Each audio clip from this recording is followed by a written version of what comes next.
But let me explain. Madam Speaker, yung tanong ko po, hindi kung practice siya or hindi. Tama po ba na ginagamit natin ang earmarked revenues for other things other than specified in the law?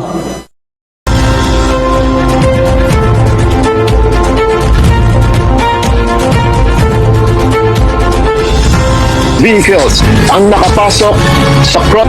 Ang mapayapa sanang umaga ng mga residente. But let me explain. Madam Speaker, yung tanong ko po, hindi kung practice siya or hindi.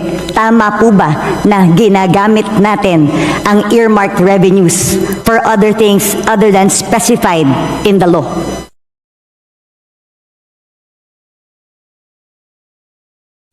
Madam Speaker, if I may be allowed, Yes. parang po siyang, if I may use a comparison, parang pong kung tayo po ay nagde-deposito sa isang bangko, nagdeposito tayo ng 100 piso, iniwan natin sa bangko yung ating 100 pesos. Habang hindi natin kailangan yung 100 pesos na yan, ini-invest ng bangko yung 100 pesos na yan. But at any point in time that we demand 100 pesos plus the interest, dapat ibibigay sa atin ng bangko yung pera natin. Bangko yung pera natin. May blanket kang pinirmahan sa bangko. Nung nagdeposito ka, alam mo na pwede niyong gamitin para invest. That's part of the contract you paid for when you opened the account. Pero ito, batas ito na pinasa natin na earmark ang certain fund for a certain thing. Wala tayong authority na binigay doon sa ating batas o habang may cash, habang hindi ginagamit, pwede nyo gamitin, national government, kung saan nyo gusto. Pag kinapos tayo, gamitin nyo na. O basta siguraduhin nyo, pagkakailangan ko na, ibalik nyo sa akin.